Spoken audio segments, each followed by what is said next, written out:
All right, so if I don't walk into the house and do nothing else after I get home from work, I'm not going to do this. I know myself. I'm not going to do this. Just like I stopped taking care of myself when I get home from the corporation. About 3 months ago, once I started just letting go from the stress, I stopped caring about my personal well being. I used to take time to de stress at night. I don't do that anymore, and I haven't done it since I felt like I was going to lose my job. Today was an impossible day at the corporation. And of course, there were so many incidents today in which I should have been fired.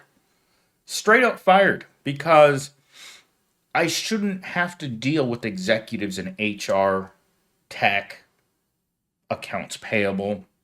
I mean, every department you can imagine, I have to talk to on the average day. I have to have conversations that don't even include the people I work with, my manager, the president of my department. I am taking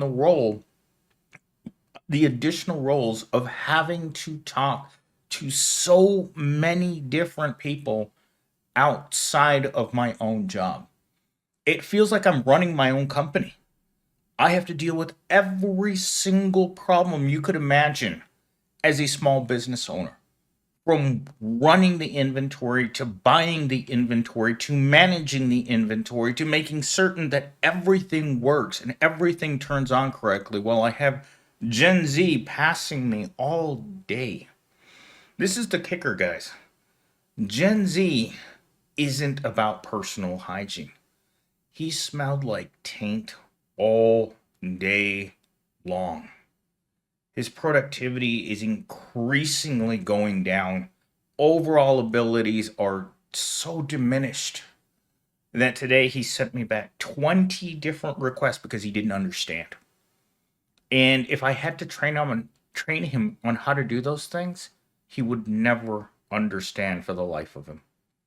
And that's what I'm dealing with in the workplace. That's why I come home and I feel like this. So I wrote out my talking points here, and we're going to go through them, and I'm going to try to get through them as quickly as humanly possible. Management often gives out of touch advice, like taking a pay cut or just find another job. I mean, that's where everyone in my area is at. Just find another job. And when you work with people, like this lady is super sweet today. I mean, she went and she looked on the company website for a job for me that would be a lot less stressful. The only problem is that people who work for fun or extra cash don't understand what it's like to live paycheck to paycheck. The jobs she sent me required 3 to 5 years of experience doing that job. While I I don't even know how to explain this. She, in her own mind, likes helping people, right? Her area of that she's worked in for her entire adult life is helping new college grads find work once they finish school. And in her job, she doesn't have to work. Her husband makes $500,000 a year. She just works remotely so that she can stay home with the kids. All she does is just have more kids. And frankly, she doesn't even like her own kids. But when you have people like this, who look at a person like me, who's being destroyed for 8 hours straight in the workplace, you just kind of like, you appreciate the kindness, right? You don't appreciate how out of touch their advice is. Every time my boss sees me, it's like, have you found a room to rent yet? And I'm like, no, I am not going to rent a room from Craigslist just because you won't pay a living wage. And it's unfortunate because you think to yourself, it's like, what else am I supposed to do? People keep telling me, you're really talented, you're really good at communication, you have very high level skill in dealing with people. It doesn't translate to more money. In fact, when you look at my skill set for what I can do, when I ask when I put my resume into ChatGPT, it comes up with exactly with what I'm making right now. And it's not enough.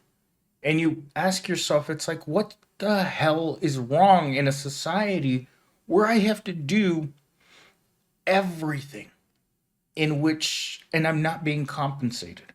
Well, being compensated for what the market thinks you should be making and what you should actually be getting paid are two completely different numbers. There are numbers that need to be doubled for most jobs. If you're making 40,000, you should be making 80. If you're making 80, you should be making $160,000 a year. In fact, I was driving home and I'm sitting in my jalopy, right? In my Promobile, and I'm sitting there trying to melt into the seat out of just despair, depression, and fear that I have to go back there tomorrow. And I look over and there's a $150,000 vehicle right next to me. And I look at in the driver's seat and there's an 18-year-old girl there.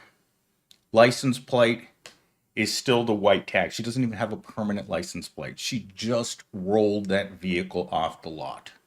She's 18. She's a freshman in college, and daddy makes a lot of money. She will never understand what it's like to be poor. When you meet people like that who give out of touch advice, because I met a lot of people like this, I don't know what it is, the punishment for being ugly and poor and stupid, like most of us are. I mean, that's really what it comes down to. When rich people look at poor people, the first thing they think is, look how stupid that man looks pushing shopping carts. Look how stupid that woman looks wearing that Starbucks uniform. That's what they think of us. Only a stupid human piece of garbage would take a low level job like this, working in retail, warehouse, or hospitality, or any other job that makes $20 an hour. That's how they feel about us. Today, as I was being, I don't know how many new ones I got ripped today in the workplace, but if I had to say, I have at least 5 new holes where fleece can take me from this afternoon. And all the people that can afford to go to a cozy job making hundreds of thousands of dollars a year can only look at the poor, disgusting proletariat and think to themselves, God, don't those people know how to make money? Why are they driving those ugly cars? Look how disgusting they look in their cheap clothes and worn out shoes. I mean, the other day I was at a salon up the street and I looked at the business owner's shoes and they were falling apart on her feet. Literally falling apart. And you think to yourself, oh my gosh, this person owns a small business, but they don't have any money. They're wearing clothes that don't fit them. They're wearing clothes that are, they're not designer clothing. They look like they bought their entire outfit at Walmart because they work there. And as a person that has seen these people up close, people whose clothes are literally falling apart on them and they can't afford to replace them.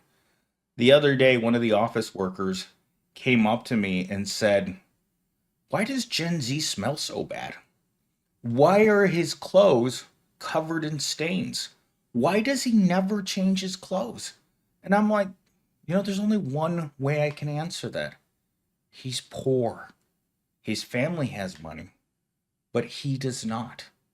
And when your family doesn't care about you in the sense that, there's no reason that someone who comes from a good family should look like that, should smell like that, should be completely not hireable. But here, and I've had to explain this to people. When you're going to hire people for the minimum wage. In fact, today I was talking to a few of the other staff people in the break. They asked me, what's minimum wage? And ironically enough, the chart that says how much you're supposed to be paid was right next to me on the wall. And they looked at me and it's like, how is anyone going to survive on $14.70 an hour? Because these are people who are struggling to survive in a 80 to $100,000 jobs, and they claim that they just can't make it like myself. And yet they look at those numbers and think to themselves, it's impossible to live off of $14.70 an hour. And I'd say the average age of every woman in there was 35. And one had just gotten back from going to Seattle and was planning on going to Hawaii next month. Do you think she's a single wage earner at her house? No. These women probably have husbands that do very well. If you're going to just fly out to Hawaii on a whim, chances are you're doing pretty well. As for the rest of us, of people like myself, who have nothing, we own nothing, we're miserable, and in the workplace we come just to be mistreated. That's really what it comes down to. My boss yelled at me so many times because he felt that it was my incompetence that was causing the security of the company to be compromised. And I'm just like, how many people do we have working here? It's me, it's security, it's network, and it's server. Those are the senior guys in the entire tech group. That's how many people we have.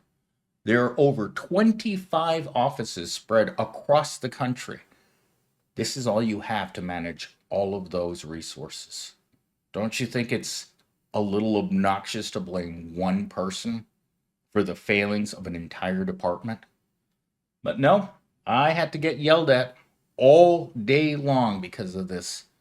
And what are you left to do? I mean, you can't beat a dead horse. And today they were trying really hard to revive that dead horse.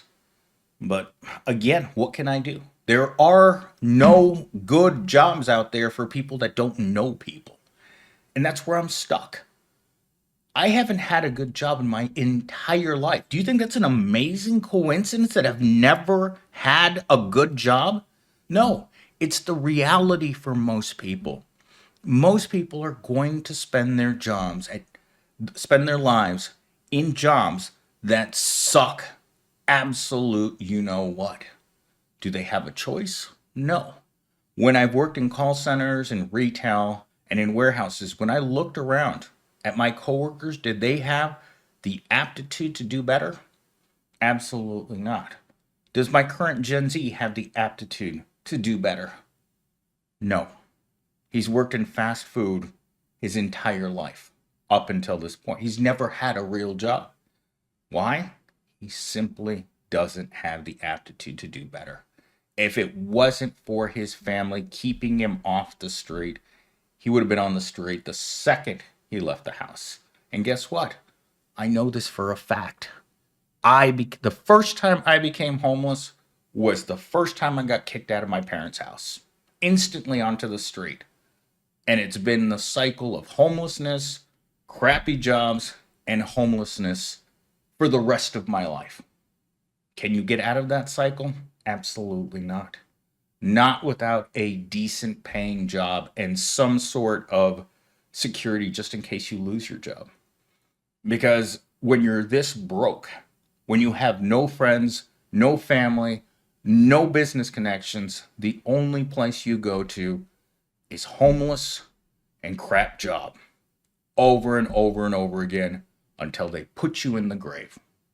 Or even worse, when you find that you just can't do it anymore and you run into oncoming traffic. Because there's no other choice. There's this, or current reality, or the end. There's no other choice to be made. You can't just wake up one morning and think to yourself, you know what? I'm not going back to my crap job. I can't do it anymore. Or they can make the decision for you. They've noticed your performance slipping. They notice you're not putting in the free work hours. In fact, today, as I was getting ready to leave, I was looking on my phone, and there was an article entitled, My manager thinks I'm ungrateful because I won't work more than 40 hours. And you're just kind of like, really? They don't want to pay you for overtime, but the job is actually 60 hours a week, but they want you to do it in 40 hours. That to me, it blows my mind. Talking point number 2. Jobs that demand constant output with little reward, acknowledgement can lead to burnout, feelings of worthlessness, and even harmful coping mechanisms. I'll tell you this, the second I'm done recording this video, I'm going to go to some harmful coping mechanisms to deal with my day. Because isolation and coping methods they're peanut butter and jelly of our society. The more isolated and depressed and angry you get, the better it is for those companies that sell you liquid courage. What else are you supposed to do? Am I supposed to, as ChatGPT, you need to find someone to help you deal with your problems. Who might that be? My cockroaches? I mean, they're all around me. I don't know.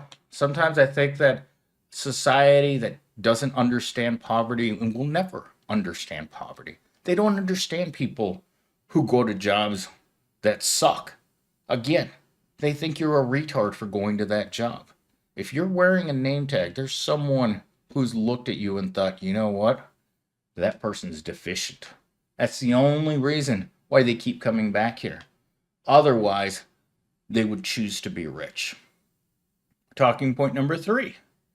Companies take advantage of workers, creating a cycle of exhaustion and desperation. Well, let's put it this way. Anytime you look at a worker and you know they're making less than $20 an hour, that is a desperation worker. Today, when I looked at the qualifications for a $40,000 a year job within the company, the requirements were so ridiculous I had to laugh. And I even told Gen Z to come over here and look at this job. And it pays even less than what he makes stuffing boxes all day.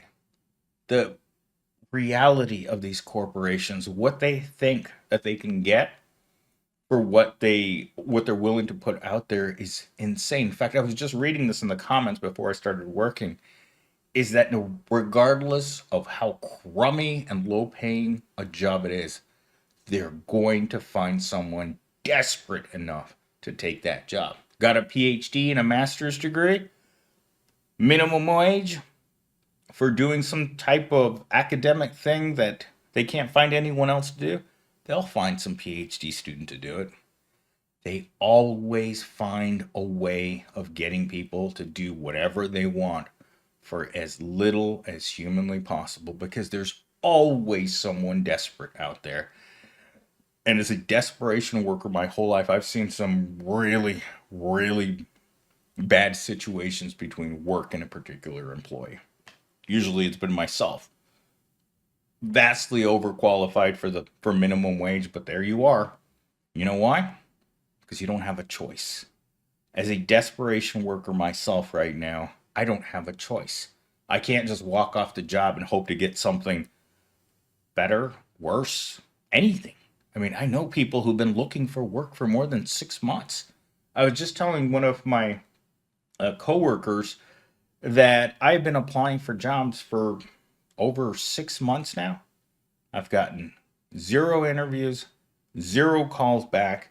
No one's interested in my resume. Why? Because it doesn't look like anything. It doesn't look like a regular resume. What I've been doing for the past 3 years doesn't look like technology. It doesn't look like a purchaser. It doesn't look like procurement, property control. It's a man that runs a company by himself and is getting paid minimum wage for that type of work. Not physically minimum wage, but for that type of work, it is definitely minimum wage. And only a person that was so down and out financially would take that job. And that's what's out there in our society. So I made it to nearly 20 minutes. I wasn't planning on it, but as I had to vent today because I don't know how I'm going to go back into that environment tomorrow. There are so many insane requests. In fact, today, HR was fighting each other first thing in the morning trying to decide what they were going to do. It was manager against director against executive. Everyone wanted something different. And I'm just looking at it and I'm like, what the worst parts are all women. HR. I don't think HR has a single man in it at my corporation. And men in HR are very rare. It's definitely a woman dominated field. Anyhow, that's all I got. I got to go open a beer and figure out what I'm going to do with this hot mess.